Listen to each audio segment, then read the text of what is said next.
세 분의 전문가분들의 토론이 있겠습니다. 맨 처음 벤처시장연구원의 배승욱 대표님의 토론을 부탁해서 청해 듣도록 하겠습니다. 예, 안녕하십니까. 벤처시장연구원 배승욱입니다. 앞 세션하고 이어지는 내용이라고 생각이 드는데요.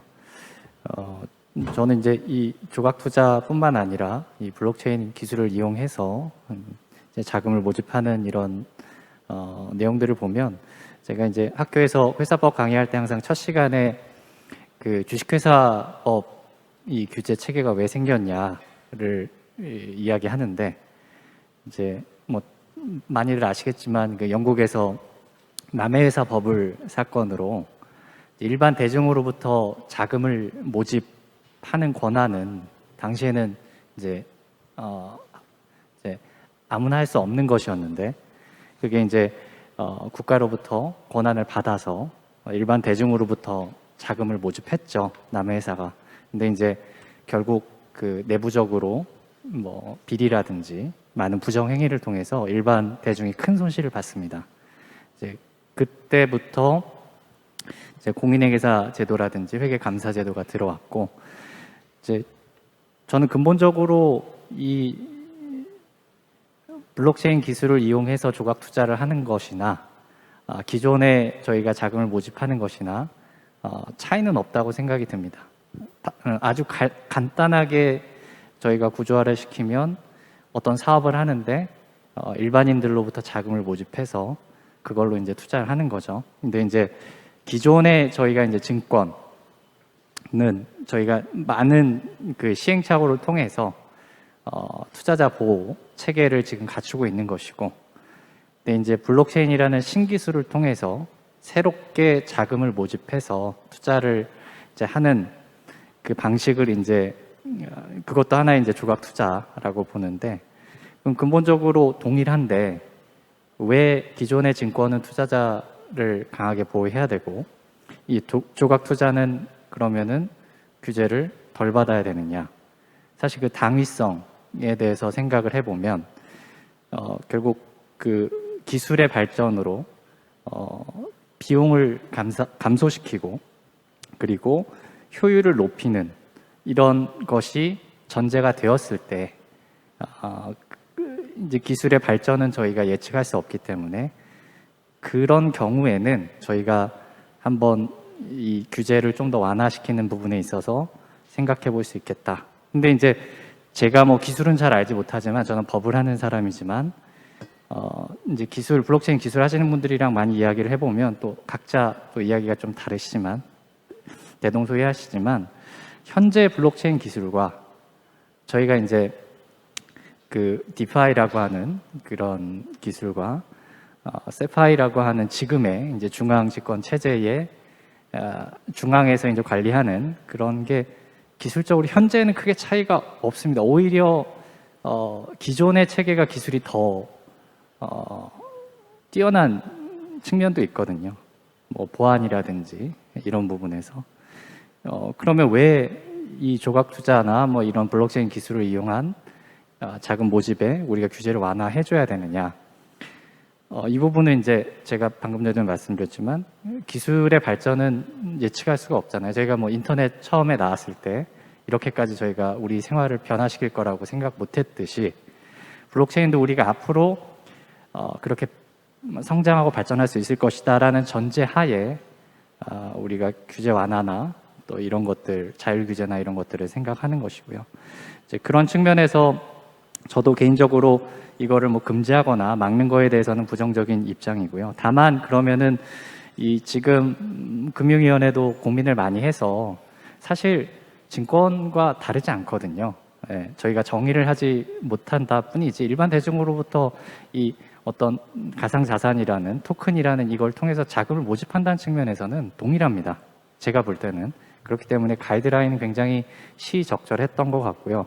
다만 이제 거기서도 이제 그 가이드라인에서도 이야기했고 발표자분께서도 말씀하셨듯이 이제 수익의 청구권을 이제 분배할 때만 이제 증권으로 보는 것이고, 그 물건 자체를 조각 내서 또 이제 투자를 받는 것은 또 그 투자계약증권으로 보지 않을 수 있다라고 했기 때문에 그 부분은 역시 여전히 좀 퀘스천 마크인데, 실제로 이제 현업에서 조각 투자를 하시는 분들도 이제 많이 이제 이쪽으로 제도권으로 들어와서 이제 규제 샌드박스로 진행을 하시려는 걸로 알고 있습니다. 근데 이제 그런 측면에서 이제 제가 토론문에도 적었지만, 현재 그럼 우리 규제 체계 안에서는 이 조각 투자를 할 수 없는 것이냐? 근데 가장 이제 할 수 있는 현실적인 방안은 신탁의 수익증권을 이제 현재는 이제 자본시장법상의 근전신탁만 할 수 있도록 해주고 있는데, 그거를 이제 부동산이라든지 IP라든지 이런 부분을 좀 확대해서 하는 방향인데, 이제 이 부분은 또 이슈가 있는 게, 그러면은 사실 그것도 본질을 따지면 그 펀드 자산운용사하고 겹치는 거거든요, 업무가.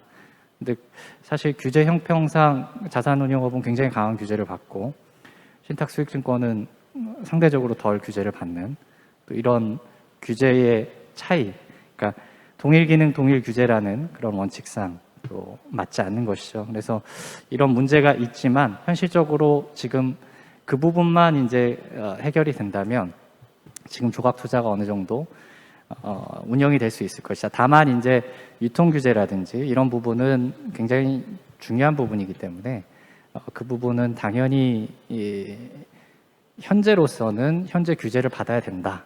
뭐 추후에 또 그것이 기술상 또 투자자 보호에 적절하고 또 비용을 크게 감소시킬 수 있다라는 부분이 이제 확인이 된다면 어느 정도 저희가 규제를 낮춰주는 방안은 한번 고민을 해볼 수 있는 것이죠.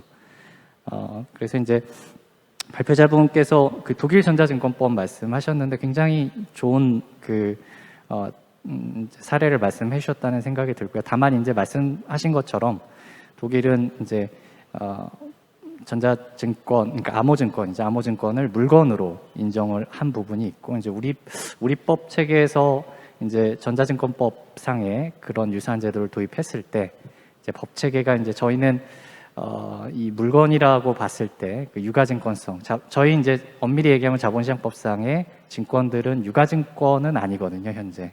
이제 그런 부분이 좀 논리상 어떻게 풀어야 될지 그런 부분도 있을 것 같습니다. 그리고 이제 한 가지 덧붙여서 말씀드리면, 이제 일본 같은 경우에는 사실 2018년부터 우리나라의 자본시장법과 같은 금융상품거래법을 개정을 해서 이제 체계적으로 그 암호증권, 이제 토큰에 대해서 규제를 하고 있는데요. 간단히 소개를 드리면 이제 일본은 전자기록 이전 권리라는 새로운 권리를 도입을 해서, 엄밀히 얘기하면 새로운 권리는 아니죠. 왜냐하면 기존에 있었던 그 증권이 발행되지 않는, 유가증권이 발행되지 않는 전자적인 형태의 그런 권리를 전자기록 이전 권리라는 용어로 포섭을 시킨 것이고요. 근데 이 부분은 규제를 상대적으로 완화시켜도 되겠다라는 일본 정부의 결단이 있었던 것이고, 그래서 그렇게 규제를 하는 것이고, 또 한 가지 이제 국내에는 많이 소개는 안 됐는데, 이제 우리나라의 시행령이나 시행규칙처럼 일본도 이제 내각부령이나 그런 쪽을 보면, 이제 전자기록 유가증권 표시권리라는 기존의 이제 우리나라의 전자증권과 유사한 그런, 다만 이제 우리나라의 전자증권은 이제 예탁결제원이라든지 이런 등록기관을 통해서 하지만, 일본에서는 이 개념을 도입하면서 블록체인 방식으로도 이걸 발행할 수 있도록 그렇게 규제를 열어주었습니다. 그래서 결론적으로 이야기하면 일본은 전자기록 이전 권리는 이제 자율규제 형태로 규제기관을 통해서 규제를 하고 있고요. 그리고 기존의 증권과 유사한 전자기록 유가증권 표시 권리는 기존의 증권 규제를 받는 것으로, 다만 어느 정도 일정 부분 기술이 확인이 된다면 규제를 완화시켜주는 방향으로 규제를 하고 있습니다. 그래서 저희도 이제 어떤 모델로 갈 것이냐, 독일 모델로 갈 것이냐, 뭐 일본 모델로 뭐 이제 아마 고민이 많을 텐데, 우리나라 기본적으로 저는 근본적으로 일반 투자자에게 자금을 모집하는 거에 있어서 위험성이 너무 높기 때문에 그 부분은 저희가 너무 쉽게 생각하지 않았으면 하고요. 그래서 그 부분은 좀 더 심도 있는 논의 그리고 내부 우리나라의 그런 좀 컨센서스가 있어야 좀 그 방향이 좀 설정되지 않을까. 예, 시간 관계상 이 정도로 마치도록 하겠습니다.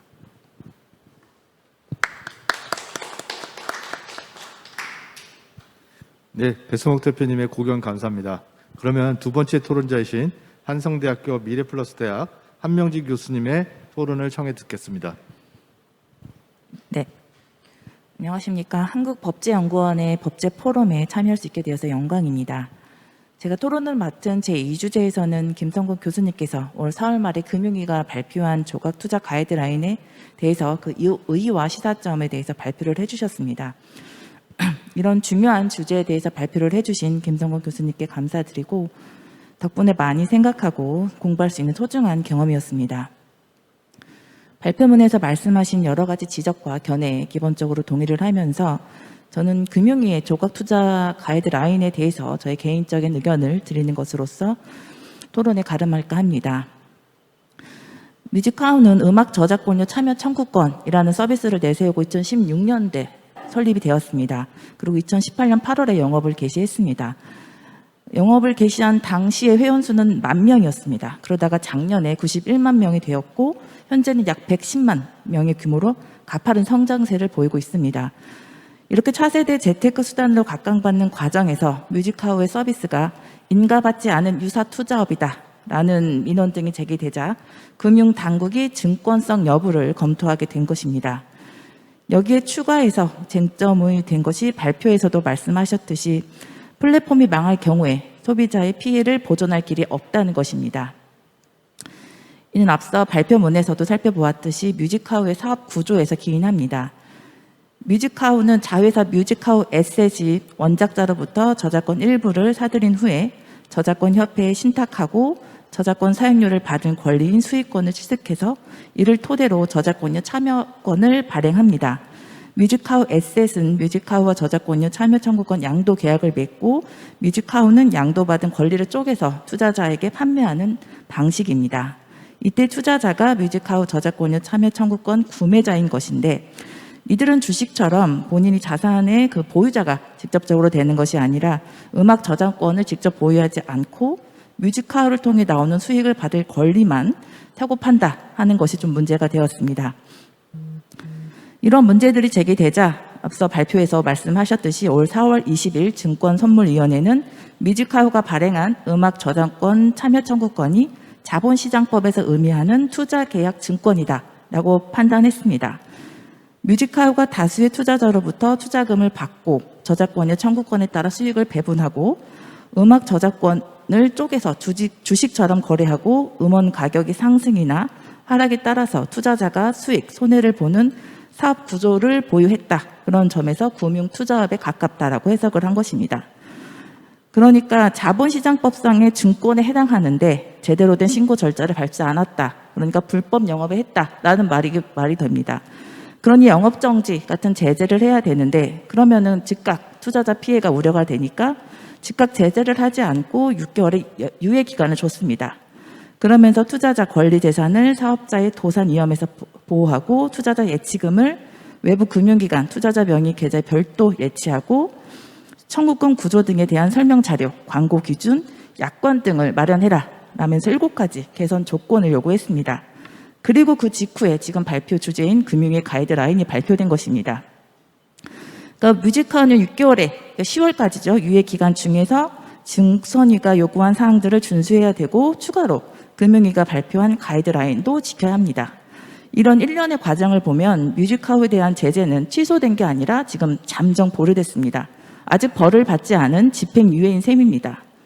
그런데 갑자기 최근 기사를 보면 뮤직하우는 사실상 규제 샌드박스 적용을 받을 것으로 보입니다. 이미 소위원회와 본위원회 승인을 얻은 상태라 최종 금융위 승인도 어렵지 않을 것으로 보입니다. 그런데 이것은 앞서 언급했던 증손위 판단이나 가이드라인에서 보여준 취지와는 사뭇 다릅니다. 가이드라인의 발표 취지가 법규 적용의 예측 가능성을 높여서 위법 행위 발생을 예방하겠다라고 했는데 사실 가이드라인의 내용이 법규 적용의 예측 가능성을 높이는 것인지 그냥 저는 의심이 듭니다. 까마귀 날자 배 떨어진다고 7월 금융위원장이 바뀐 것이 조금 영향을 준 건 아닌가 하는 생각도 듭니다.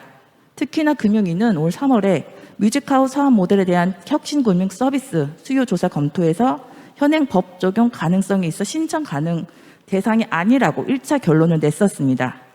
그리고 무엇보다도 가이드라인에서 투자계약 증권의 경우에는 투자자 보호에 적합하지 않은 증권이라면서 샌드박스 지정을 위해서 요구되는 도산 절연이 확보되기 어려우니 다른 증권 유형에 해당하도록 사업계획을 수립하라 라고 했습니다. 이러한 취지를 보면 같은 투자업인 우리 카사코리아가 규제 샌드박스에 지정된 것을 이해할 수 있습니다. 부동산 조각 투자 플랫폼인 카사는 뮤직하우보다 한층 까다로운 투자자 보호 방안을 보유하고 있고 무엇보다 결정적으로 투자계약 증권이 아니라 신탁 수익 증권을 활용하고 있습니다. 그러니까 금융위는 투자계약 증권의 경우는 샌드박스 지정이 어렵다는 취지의 말을 가이드라인에서 덧붙인 거나 다름없습니다. 그런데 이미 뮤직하우는 투자계약 증권이라고 했으니까 결국에는 뮤직하우에 대한 규제 샌드박스 지정은 어렵다라고 발표한 거라고 저는 생각이 들었습니다. 그런데 뮤직하우가 곧 규제 샌드박스로 지정되게 되었으니 저는 상당히 혼란스럽습니다. 이렇게 되면 가장 우려되는 것이 그렇게 금융당국이 강조하던 투자자 보호가 어려워지는 게 아닌가 싶습니다. 뮤직하우는 최근 감사보고서에 따르면 작년에 100억 원대 영업 적자를 냈습니다. 그리고 뮤직하우가 판매하는 증권에 기반이 되는 음원은 출시 초기에 가장 인기가 많다가 점점 하락을 합니다. 꾸준히 배당금을 받을 수 있다라는 장점은 있지만 자산 가격이 하락한다면 그게 큰 의미가 있을까라는 생각이 듭니다. 저 개인적으로도 2018년도에 유명 연예인을 앞세워서 광고를 했던 뮤직하우를 기억을 하는데요. 그때 브레이브걸스 롤린 노래가 역주행으로 인기를 끌면서 주식 가치가 2만 원에서 131만 대로 치솟았습니다. 근데 저도 뭐 재테크 좀 해볼까 해서 그 사이트를 가본 적이 있는데 제가 구입할 수 있는 노래 리스트 가운데서 뭔가 이렇게 제 재테크 수단으로 될 수 있는 노래는 없었습니다. 제가 뭐 그런 쪽에 발달되지 않아서 그럴 수도 있는데 어쨌든 저는 그때 받을 수 있는 배당금도 굉장히 적은 액수라서 좀 의문을 많이 가졌었습니다. 그리고 또 추가적으로 4월에 증선위로부터 요구받은 개선 사항도 뮤직하우가 이행을 했는지는 투자자 입장에서는 사실상 체감하기 어렵다라고 생각이 들고 그래서 뮤직하우가 하는 조각투자 사업이 얼마나 지속 가능할지 의문이 듭니다. 그리고 이렇게 제재가 보류된 기업에게 규제 샌드박스가 지정되게 되면 유사 업체에게도 최소한 똑같이 적용이 돼야 규제 형평성에도 부합이 될 것입니다. 그렇게 되면 규제 샌드박스 제도가 법규 적용을 우회하는 방법으로 악용될 소지가 있지 않을까 걱정이 되기도 합니다. 규제로서 혁신을 발목 잡았어도 안 되겠지만 무엇보다 투자자 보호 방안이 확실히 보유되어 있지 않은 불확실한 상황에서 혁신만을 외치는 것도 조금 지양해야 되지 않을까 조심스럽게 생각을 해봅니다. 이상 부족한 토론 마치겠습니다.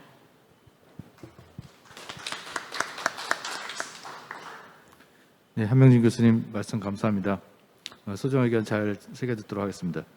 예, 이제 이어서 마지막 토론자인 법무법인 발언의 한서희 변호사님께 마이크를 넘기겠습니다. 예, 안녕하세요. 저는 법무법인 발언의 한서희 변호사입니다. 김성곤 교수님께서 좋은 발표해 주셔서 감사드립니다.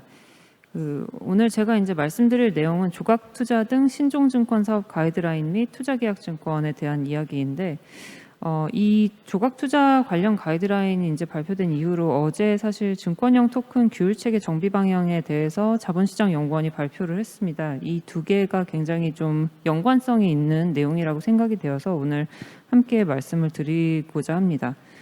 우선 조각투자 가이드라인에서 이야기하는 내용은 증권성 인정 가능성이 높은 경우에 투자자의 수익에 사업자의 전문성이나 사업활동이 중요한 영향을 미치는 경우로서 사업자 없이는 조각투자 수익 배분 또는 손실 회피가 어려운 경우, 그리고 사업자가 투자자가 갖는 권리에 대한 유통시장을 개설하여 운영하는 등 거래 여부 장소를 결정하고 유통시장의 활성화 정도가 투자자의 수익에 영향을 크게 미치는 경우, 투자자 모집 과정에서 해당 사업의 성과와 연계된 수익, 가치, 가격 상승 또는 투자 손실 방지에 대한 합리적인 기대를 갖도록 하는 경우를 이야기를 하고 있습니다.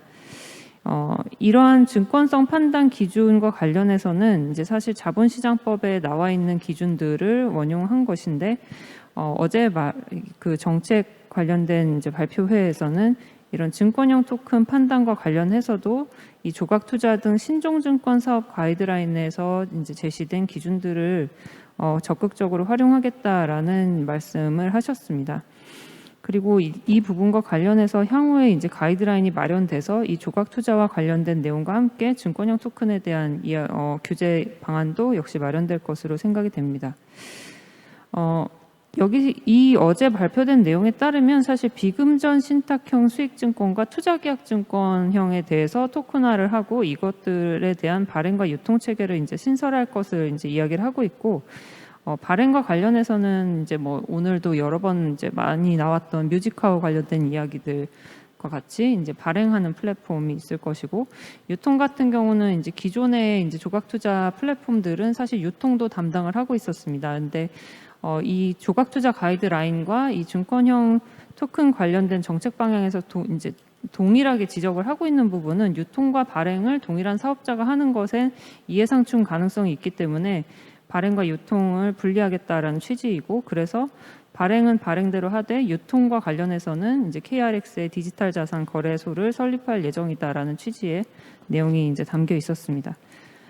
이런 취지에 비추어 볼 때 여기에 그 어제 발표 내용에도 이제 비금전 신탁형 수익증권형 토큰의 경우에도 이 거래소에서 이제 함께 거래가 되거나 유통될 수 있다는 취지가 나와 있기 때문에, 만약에 뭐 오늘 언급됐던 조각 투자 관련된 사업들이 토큰 형태로 이제 발행을 하고 사업을 하게 된다면 이런 부분들 역시도 이 어제 말한 그 KRX 디지털 자산 거래소에서 유통될 가능성도 배제하기 어려울 것으로 생각이 됩니다.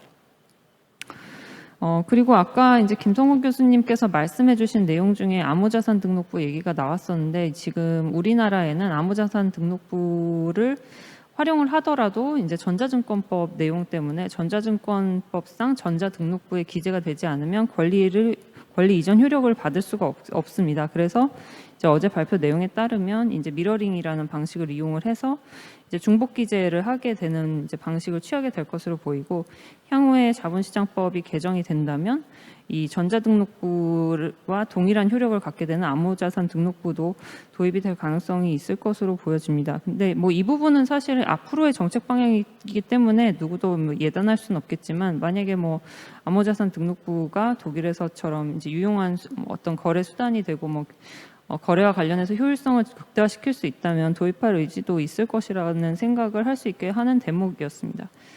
그때 이제 지금 현재로서는 계좌관리기관의 역할을 하는 이제 회사들이 반드시 발행회사와 함께 이제 뭐 그 업무를 하도록 지금 이제 권고를 하고 있고, 아마도 뮤직하우와 관련해서도 이제 개선 방안 중에 하나도 계좌관리기관과 함께 업무를 수행할 것을 요건으로 했을 것이라고 생각이 됩니다. 그리고 이 유통과 관련해서 향후에도 이 우리나라에도 발행사가 어떤 요건을 갖추면 계좌관리기관 역할을 할 수 있도록 하는 그런 법 개정 가능성에 대해서도 언급이 되어 있습니다. 뭐 이런 여러 가지 방향성을 비추어 볼 때 지금 이 조각투자 가이드라인과 함께 증권형 토큰에 대한 정책 방향성 굉장히 좀 선도적인 역할을 하고 있다고 생각이 되어지고, 이런 부분에 있어서 좀 긍정적으로 생각할 부분들이 있는 것이 아닌가라는 생각을 하고 있습니다. 근데 이제 오늘 여러 번 등장했던 부분이 특히 이제 소비자 보호와 투자자 보호 이야기였던 것 같은데, 사실 이런 증권형 토큰으로의 분류 및 조각 투자 가이드라인에서 얘기하는 이제 것은 사실 저는 투자자 보호에 좀 더 이제 부합하는 측면이 굉장히 있다고 생각이 되어지고, 그 이유가 이제 여기서 말하는 조각 투자 형태로 이제 사업을 추진할 때는 투자자 보호 방침을 이제 반드시 채택하도록 되어 있는데, 사실은 이제 샌드박스를 지금 추진하려고 하는 회사들이 많이 있습니다. 근데 그 사업자들에게 가장 기본적으로 요청되는 게 사실 도산절연에 대한 요건들입니다. 그래서 결과적으로는 신탁형 구조로 갈 수밖에 없고, 이때 신탁은 사실 집합투자기구에서의 말하는 그런 적극적인 운용이 가능한 것이 아니라 관리형 신탁 구조로 지금 보통 설계가 되고 있습니다. 그래서 보관 수수료나 위탁 관리 정도의 업무를 수행을 하는 것을 기초로 해서 거기에 따른 이제 수수료를 이제 지급받는 방식이 많이 채택이 되고 있습니다. 그래서 앞으로 이제 좀 더 활용이 많이 될 부분이라고 생각되는 부분은 비금전 신탁 수익증권 발행 부분이고 이 부분이 지금은 자본시장법상 허용이 되고 있지 않기 때문에 이 부분에 있어서의 발행사들은 이 부분과 관련된 결국 샌드박스를 받을 수밖에 없는 상황이고 제가 생각하기로는 뭐 제가 뮤직하우와 아무 관련이 없기 때문에 뮤직하우 사례를 뭐 자세히 보진 않았지만 아마도 규제 샌드박스 신청했을 때 이런 방식을 채택하는 방식으로 신청서를 제출하지 않았을까 이렇게 생각을 합니다. 그렇게 되면 조각 투자에서의 투자계약 증권성에 대해서 지금 투자계약 증권성에 기반한 어떤 규제 샌드박스를 허용하지 않는 것과는 조금 다른 규제적 측면이 있는 것이죠. 왜냐하면 이제 규제 당국에서는 이거를 결국 신탁형으로 이제 권고를 하고 수익증권 발행을 이제 하는 방식으로 많이 이제 유도를 하고 있기 때문에 결국 이제 도산절연의 목적을 달성하기 위한 건데 이거는 굉장히 투자자 보호에 저는 이제 부합하는 측면이 있다고 생각합니다.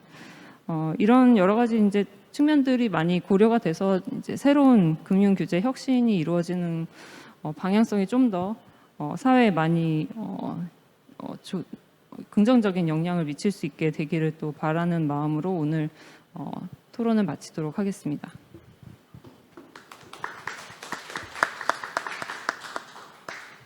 네, 한서희 변호사님 토론 감사합니다. 이것으로 세 분의 토론을 모두 들었습니다. 세 분 토론에 대해서 김성근 교수님의 답변 내지는 보충 설명을 듣도록 하겠습니다. 네, 그러면 김 교수님 말씀 부탁드리겠습니다.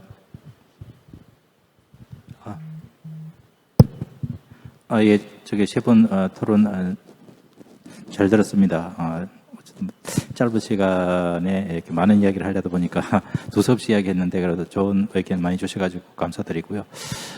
뭐 저도 그 한석희 변호사님 말씀에 전적으로 먼저 동의를 하는 거는 어쨌든 그 지난 정부와 달리 이번 정부에서는 뭔가 새로운 첫발을 내딛었다는 그런 취지에서는 뭐 그 조각 투자 가이드라인이나 아니면 정권의 토건 가이드라인 어떤 이런 거를 제시하면서 또 방향성을 제시해줬다는 측면에서는 굉장히 고무적이라고 생각을 합니다.